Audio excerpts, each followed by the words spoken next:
Here to do another Florida update. I've had a lot of Florida buyers come inbound, so I wanted to cover a few cities that I did not cover the first time. Whole point of these videos is I'm going to give you a rundown of what is going on in the housing market in these specific cities in Florida. If we haven't met, my name is Chelsea Winstead. I am a home financing strategist and a mortgage broker. My job is to help you understand what is going on in the places that you either live and want to buy. Maybe you're relocating. Right now, there's so much talk about 2026 being like the change and like the year for the buyers. And a lot of the details we're going to go through specifically in these places really prove that point. So let's dive in. I'm going to let's go through Jacksonville, Florida first. So first off, median sales price here right now is $295,000. This is down about 1.4% year over year. Homes in this area are taking 67 days on average to sell. So the sell to list ratio is about 98.3%, which actually means that most homes are selling for what they are listed for. However, because of the fact that the home prices are down year over year and 67 days on average to sell is quite a long time. So the market tone here is a buyer's market,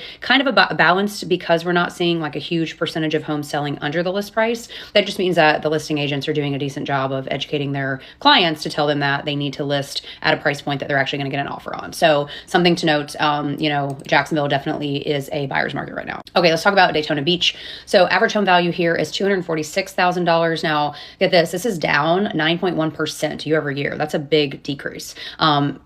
Average time on market is 68 days before it goes into pending, not even sold. So that's a long time. And just in general, we are seeing that there's a decent amount of price deductions before they go under contract. So the tone in this market, again, is definitely a buyer's market. One thing just to note, no matter where you live, when you see that year over year home prices are down and when you see that homes are listed for more than 35 days, you are totally in buyer's market territory. Now, I always say it always depends on the home. Like on occasion, there's a hot house, it comes on, it's well priced, it's beautiful, it's staged, it's only on the market for 2 days. You're not going to have the same negotiation power on a home that's been on the market for 2 days than on a home that's been on the market for 30. You're just not. So that, again, doesn't matter. That doesn't matter where you live, but specifically because homes are sitting so long in these areas, that does mean that when these homes have been sitting, you have so much more room for opportunity and for negotiation potential. Okay, let's talk about Sarasota. So typical home price here is about $410,000, but this is also, again, down 9.7% year over year. So that's pretty huge. Days to pending is 65 on average. And the, 83% of sales are below list price.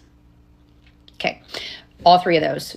Down year over year, 65 days until pending, 83% of sales were below. Totally tells us that this is a buyer-friendly market. So this is a really good opportunity for anyone who's looking for some like coastal living without a ton of competition. Good opportunity for you right now. All right, let's talk about Tampa. Okay, so median price point right now is $385,000.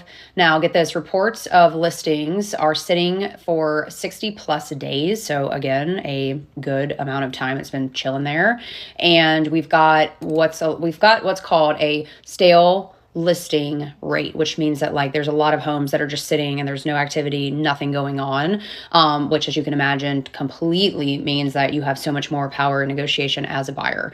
The market tone here, definitely buyer leading, especially compared with the past few years when Tampa was super hot. So for buyers who missed early on in the boom, right now is a good time to take advantage, especially if you're willing to kind of go in on these homes that have been sitting for 30 to 60 days. You will have a lot of leverage and a lot of, negotiation power. Okay, let's talk about Orlando.